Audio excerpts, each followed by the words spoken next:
a importância da nossa escola para Itapira. Que a gente percebe que mesmo antes de ser um prédio tombado pelo Condefat, ela já era tombada no coração de todos os itapirenses. A pedra fundamental ela foi lançada em 1897. E aqui toda essa área foi doado por um coronel da época para a igreja matriz.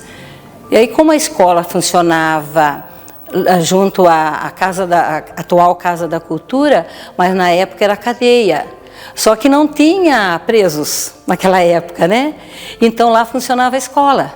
Começaram a fazer junto com os vereadores da época uma campanha para fazer a escola.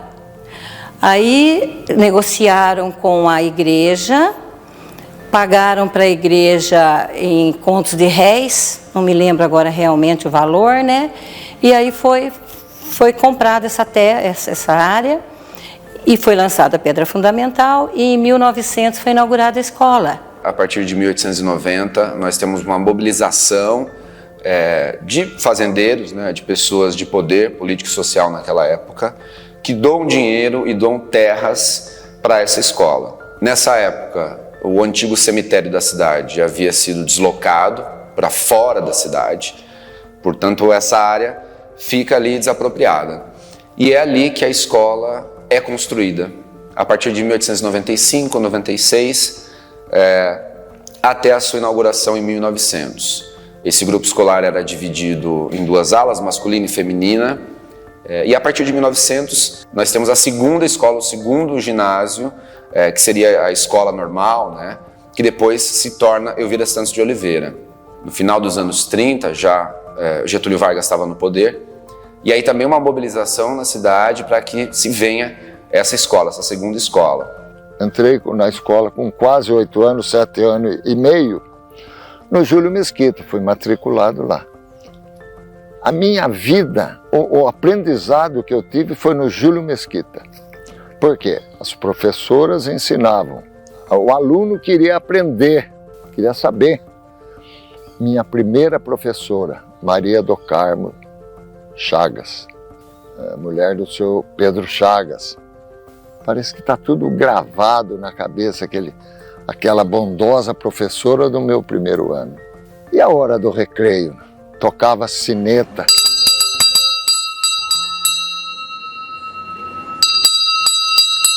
E as carteiras eram daquelas para sentar 2 pessoas juntas, né? Então, sentava sempre de 2 em 2 alunas, eram classes femininas, e era muito comum a gente pegar piolho. Quando eu pisei no portão do Júlio Mesquita, do grupo escolar do Júlio Mesquita, eu entrei no Templo do Saber. Para mim foi como se estivesse entrando no Templo do Saber e alçando o voo. Por quê? Eu estava subindo escadas. As escadas foram muito significativas na minha vida, as escadas do Júlio Mesquita. O que eu me lembro muito, gente, que eu sinto até assim o aroma, eram, vamos dizer assim, dos quitutes da família Donati. A família Donati, na hora do recreio, era um maneco, eu acredito que era um maneco, porque faz muito tempo, né, gente? Mas o maneco chegava com aquela cesta enorme e ali tinham as coisas feitas pela Dona Itália. E a gente saboreava quando a gente podia comprar, porque isso não era sempre, né? Era de vez em quando. Eu lembro que eu passei por todas as salas. A 5ª série era na primeira sala, ali na parte de baixo, não subia escada. A 6ª série era ao lado, a 7ª ao lado e a 8ª série era ao lado quando saía pro recreio. Então eu lembro que nós passamos por todas essas salas. Além das escadas, tinham árvores enormes. Gozado, no tempo da Dona Lia, enquanto era Dona Lia, a gente podia subir nas árvores. Eu vivia em cima daquelas árvores. Eu não lembro no início de ninguém me tirar dali. E Eu acho que era flamboyant hoje, porque dava aquelas vagens e tinha os birizinhos, a sementinha. E a gente, meu Deus, pegava aquela semente e raspava no chão e punha nos outros. O primeiro ano, por exemplo, tudo era novo, porque como criança só brincava lá no Cubatão, que tinha bastante espaço. Aprendi a nadar no rio, da peixe, no rio lá que dava para pescar, dava para nadar, dava para fazer um monte de coisa naquela época, né? Eu subia aquele morro todo lá com muita vontade, porque eu queria aprender, queria estudar, aquela coisa de criança, né? Tive uma boa professora logo no início, isso para mim foi marcante também.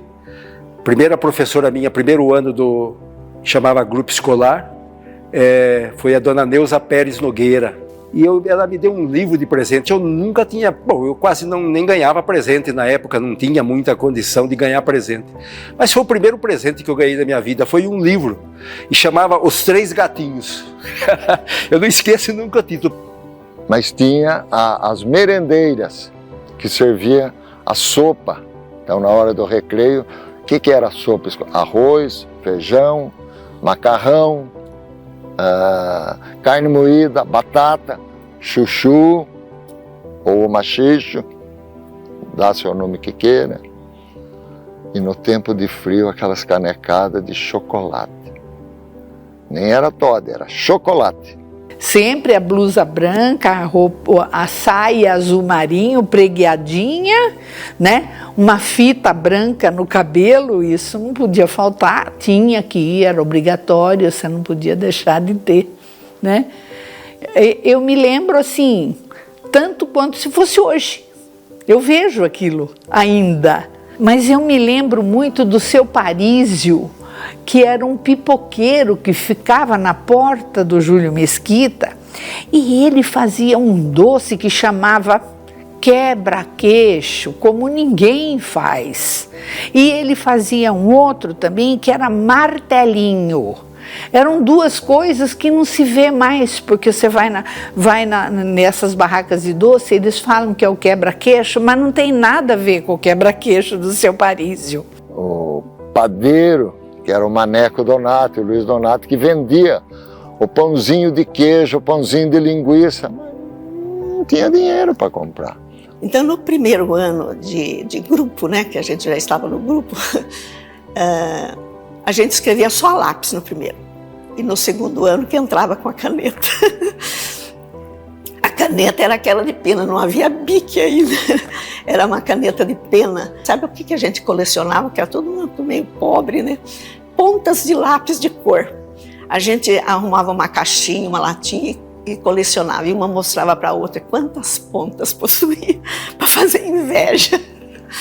Eu recebi um aluno que não estava se adaptando no Júlio Mesquita, porque diz que aparecia, outra lenda urbana, aparecia mulher de branco no banheiro. E a criança não estava conseguindo ficar lá. Lembra da loira do banheiro? Teve no Mesquita também, a loira do banheiro. Imagina aquele prédio antigo, aquela loira do banheiro. Ia uma no banheiro, ó, viu um algodão com sangue, não sei o quê. Olha, tinha ali um arrasto de unha na porta. Jesus, ninguém mais queria fazer xixi, né? Eu tive a grata satisfação de ser contatada por um grupo de ex-alunos que há mais de 30 anos passaram pelo Júlio Mesquita.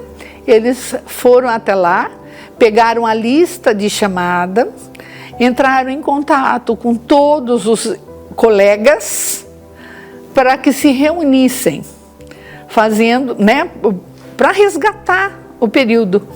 E eles convidaram os professores. Nós começamos fazendo a foto histórica na escadaria do Júlio Mesquita. Conseguiu que a gente fizesse um encontro lá na escola.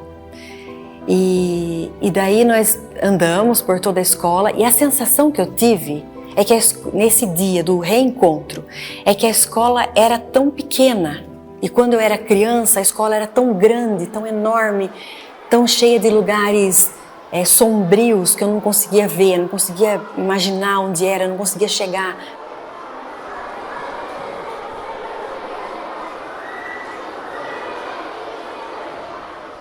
está começando o colegial lá em Itapira.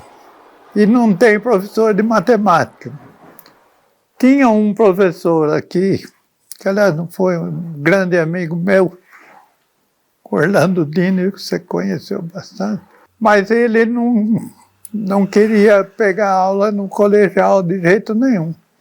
Ele achava que era meio puxado. Aí eu vim.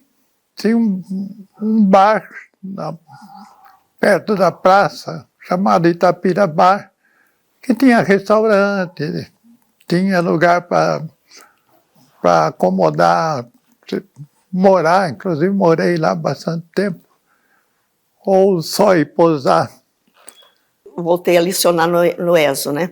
O Silas, por exemplo, foi professor, o William Sainz, né? Seu William, a dona Cida, como da educação física, a dona Ivete, né? Que era professora de música, depois foi para o português. A gente entrava na escola, tinha aquele corredor que parecia tão grande, que hoje já não é tão grande assim. Nas pontas tinha aquelas mesinhas com todas as inspetoras de aluno. Lembrei delas, da tia Maria Gaudi, da dona Benete, da dona Jandira, o seu Pedro Castro, o seu Luiz Leme. Depois tinha a salinha da dona Ana Lúcia, que todo mundo que fazia alguma coisinha mais ou menos tinha que parar lá, ela sempre impecável, com aquele cabelo maravilhoso, liso. E depois, futuramente, foi da dona Cidinha Moraes, essa sala. Tinha a salinha da diretoria, né? Que enquanto eu passei na escola, foi o seu Pedro Sintra, depois foi o seuzinho, meu pai foi diretor, depois a dona Deca no final, assim, que respondeu pela diretoria, né? E tinha a biblioteca que a dona Vilma Roete tomava conta, depois tinha o laboratório de química, né? Que nós não pegamos o seu Quintino, que foi fantástico, né? Mas ficou na história da escola. E tinha o laboratório da dona Cites, né? Com o Bonifácio. Eu terminei o Júlio Mesquita, fui pro ESO. O tal de Valério, que era o corneteiro que comandava, falaram para ele, não precisa ir mais que o menino sabe tudo. E eu acabei tomando conta da percussão também, então eu passei a ser o comandante da coisa. As pessoas que são elementos da fanfarra, a fanfarra preenche um espaço na vida dessas pessoas. Porque quando chega na época da fanfarra, eles ficam desesperados, quer ensaiar, quer tocar, quer fazer tudo isso.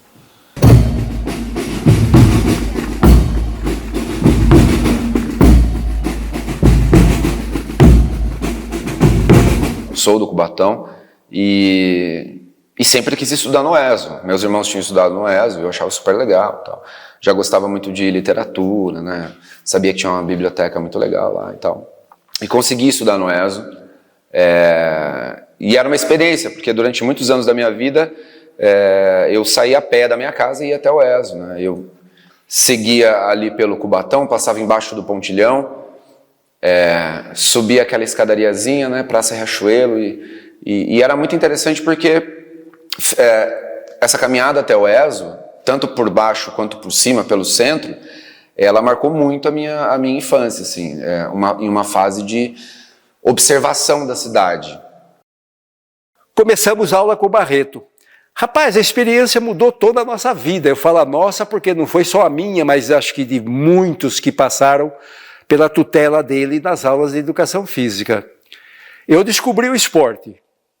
Ele continuou com o futebol porque ele sabia que todo mundo ali jogava futebol. Mas como o futebol já era popular, ele falou, não, eu vou ensinar para vocês outro tipo de esporte. E eu, sempre aberto para aprendizagem, falei, comigo mesmo. Não, porque eu vou ensinar basquete.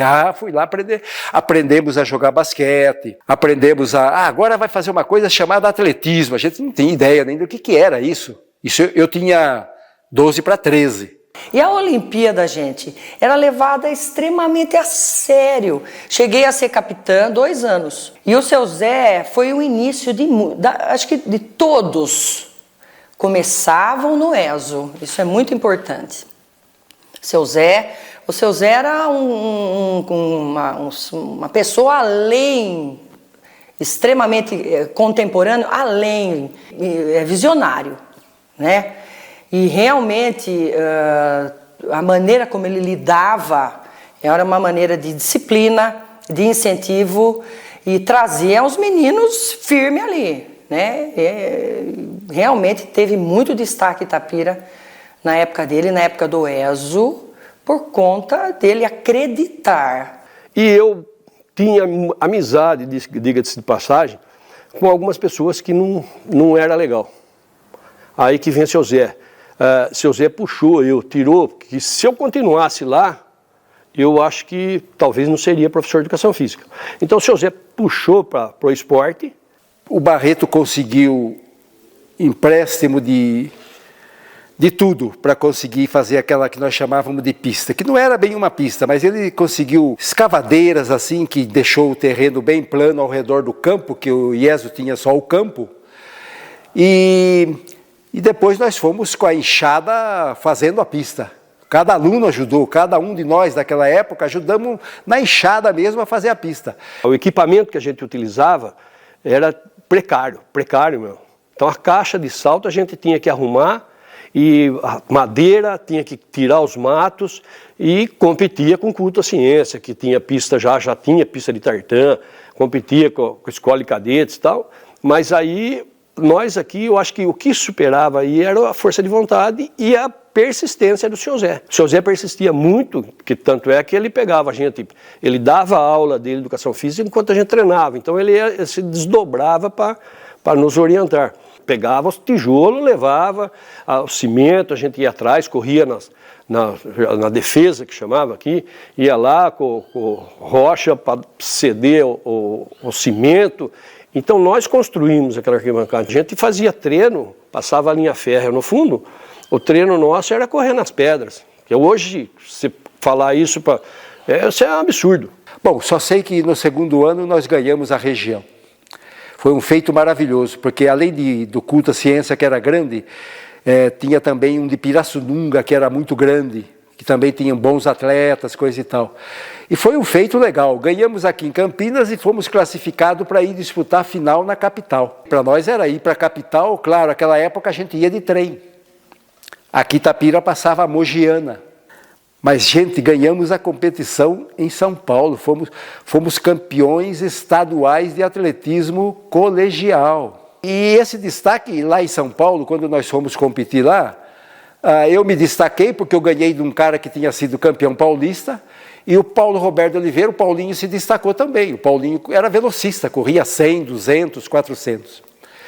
E o Pinheiros viu que a gente tinha um potencial, mas claro, moramos numa cidade que não tem nem pista. Quando a gente falou que treinava no campo de futebol, os caras falavam, vocês estão mentindo. Vocês correm desse jeito e treinam no campo de futebol? Ninguém acreditava. Mas falou, se esses caras forem bem treinados, vão ser campeões. O professor Barreto é um marco na vida da gente, não só como professor, mas como homem, como pessoa. Ele formou muitos atletas, mas antes disso, ele formou muitos homens, muitos cidadãos. Muita gente passou pelas mãos dele e ele tinha aquela história de não poder falar errado ou falar palavrão. Ele anotava, tinha que pagar. E tinha gente que até reclamava e falava um palavrão, ele anotava mais um. Então isso ia aumentando ainda mais. No final de cada campeonato de futebol, ele passava documentários da Europa, de times de futebol de lá, como era o treinamento. Então a gente aprendia muita coisa. São duas pessoas que me contaram histórias interessantíssimas do professor Barreto. Um é o Renato Bortolossi, que ele estudava em Mojimirim, e aí, por sorte dele, a mãe mudou para Itapira. E lá ele não gostava de educação física porque o professor não era aquilo que ele esperava. Fazia arrastar para o chão e tal. E o professor Barreto, ele falou que a hora que o professor Barreto subiu no palco do anfiteatro do ESO, ele já se encantou pela pessoa, falou, é aqui que é o meu lugar. E ele virou o que ele virou, certo? Um recordista brasileiro, sul-americano, quase foi para a Olimpíada, num trabalho que começou com o professor Barreto, não só como atleta, mas como gente.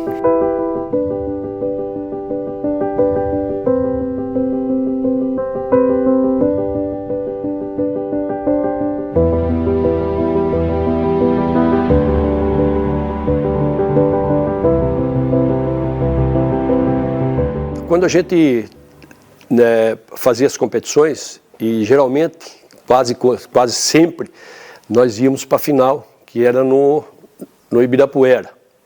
E na época a gente carregava bastante coisa, sapato de prego, toalha, os massageador lá, as benzinas que arrumava para a gente passar, para tirar dor.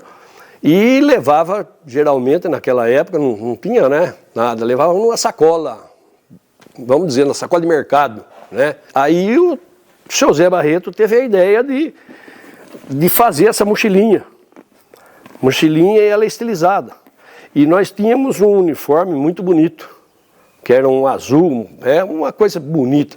Quando a gente chegava na área de competição, eu acho que o impacto era tão grande, que a equipe era tão bonitinha, podia até não ser boa, né? Mas boa era porque a gente sempre estava sendo campeão. Então, quando chegou com essa mochilinha, o pessoal ficava louco. Bem, no acampamento a gente também tinha algumas tarefas. Ele mostrava pra gente que tudo que a gente tinha em casa, muitos tinham até demais, ali não valia nada. Você tinha que aprender a construir a cabana, você tinha que cortar a lenha para fazer fogueira, cortar madeira, encontrar a madeira para fazer a cabana onde você ia dormir à noite, não tinha barraca. Tinha o almoço, tinha que fazer, tinha que lavar a louça, tinha que manter limpo. Então eram tarefas básicas de casa que a gente acabava aprendendo lá no acampamento. É o que eu digo, ele sempre pensava em tudo. A gente teve a sorte de ter Itapira, certo? Então é inesquecível para todos nós, né? E eu conheci aquela que foi a minha esposa, que era professora de educação física. Ela já tinha prestado concurso, era efetiva. Então, assim, e a escola remete muitas lembranças, porque meu pai e minha mãe foram professores lá a vida inteira. E eu, desde pequena mesmo, quando eu não era aluna, eu sempre assistia às Olimpíadas, minha mãe sempre organizou muita coisa na escola, né? Olimpíada, desfiles, quadrilhas, campeonatos colegiais. Naquela época, minha mãe chegava a levar 2 ônibus cheios de alunos, só ela para tomar conta, para Campinas, para competir, e nunca teve um problema, todo mundo obedecia. Eu tenho muitas lembranças boas, sabe? Minha mãe sempre dando aula lá no pátio, as meninas todas do shortinho vermelho, com a blusinha branca, sainha pregadinha, impecáveis, de meinha branca e tênis, porque era todo mundo igual, não tinha essa competição de hoje, né? Ela foi uma educadora meio à frente da época dela também, né? Porque ela se importava com um monte de coisa, ela era muito amiga dos alunos, se importava com a postura dos alunos, não só de jogar bola. O hobby meu justamente, são 2 coisas. Eu faço papercraft, montar os carrinhos de Fórmula 1 de papel e mexer com marcenaria. Comecei fazendo uma casinha de boneca para minha neta e aí embalou. Aí você vai pegando as ideias, aí vai comprando equipamento, isso, aquilo e aquilo outro. E isso daí eu devo muito também para o seu Zé Quarqué, seu Zé Silveira. Ele nos ensinava. Eu voltava todos os dias para a escola à tarde, porque era um point, né? Era um ponto de encontro. O pessoal voltava, mesmo que um treinando, o outro jogando, 2 paquerando, o outro fazendo turminha, sentava na escadinha, sentava no degrauzão lá que descia. Então ficava muito, a nossa vida era ali. Claro que hoje tudo mudou na cidade. É uma cidade completamente diferente do que a gente viveu na nossa juventude, principalmente. Ali em frente ao ESO, a Praça Mojimirim, era uma praça que todo mundo ficava antes de ir para a aula e depois. Era uma extensão da escola. Ali tinha o bar da Dona Cida Sabadini, mãe da Valéria, da Valeriana, tinha a papelaria do seu Toninho. Então, a gente tinha ali tudo que a gente precisava, sem contar a cantina lá dentro. Porque foi uma pessoa que desenhou, não sei, e a gente usa ela até hoje. Nós temos na flâmula da fanfarra até hoje a mesma abelhinha. Ela ainda é o símbolo da fanfarra. E ela era o símbolo do agasalho de competição, né? Tinha um agasalho azul turquesa com a gola branca assim transpassada, com a manga branca, que o pessoal ia competir fora, tinha essa abelhinha. O professor Barreto fez a primeira Olimpíada de ex-alunos do ESO e veio conversar comigo se havia possibilidade de eu montar uma fanfarra para fazer a abertura da primeira Olimpíada. Eu arrebanhei o pessoal e esse pessoal acabou tocando. Aquilo abafou a banca na época, porque eu deixei de fazer dela uma fanfarra. Eu arrumei algumas pessoas que tinham noção de música e que tocavam instrumento de sopro, e nós acabamos fazendo quase que uma banda marcial, não uma fanfarra. E nós fizemos essa abertura. E essa fanfarra de ex-alunos, até hoje ela existe. Ela foi fundada praticamente, acho que em 2005. 2005. Até hoje eu desfilo com ela no aniversário da cidade. Espero ficar mais uns 20 anos aí. Vamos ver. Eu faço parte da fanfarra dos ex-alunos desde que ela se formou, já faz mais de 15 anos, até agora. E não tem como a gente não se emocionar e não lembrar, cada vez que tem o desfile, de lembrar tudo que a gente passou, de tudo que teve aqui. Eu tenho a amizade do grupo que eu tinha, até hoje nós mantivemos essa amizade. O meu colega, o meu respeitado colega Dr. João Carlos, ele vai todo final de semana em casa. Os professores, outros advogado, médico, tudo da minha época, da década dos anos 50. Dentista. Por quê? Porque ensinava e o aluno queria aprender. De 1977 até hoje, todos os prefeitos foram alunos. Quanto à minha profissão, né, ao meu trabalho, é muito gratificante. Além de eu amar o que eu faço, a gente vê o resultado, né, na aprendizagem das crianças, no emocional. Ainda existe todo esse vínculo da minha infância, né? Então é muito importante mesmo o meu trabalho. Eu sempre digo que uma cidade sem memória é uma cidade sem história. Por isso que a gente tem que sempre preservar as memórias para que a história da nossa cidade não apague. A escola bem feita é de suma importância na vida de qualquer cidadão. Por isso que o esforço de qualquer político, de qualquer professor, de qualquer pessoa que faça opinião, que tenha opinião pública, é insistir para que as pessoas estudem. Mas foi muito interessante, viu, essa época da vida da gente. Traz muita saudade mesmo, né? Eu me sinto totalmente realizado. Eu acho que aquilo que eu coloquei na minha vida, eu realizei.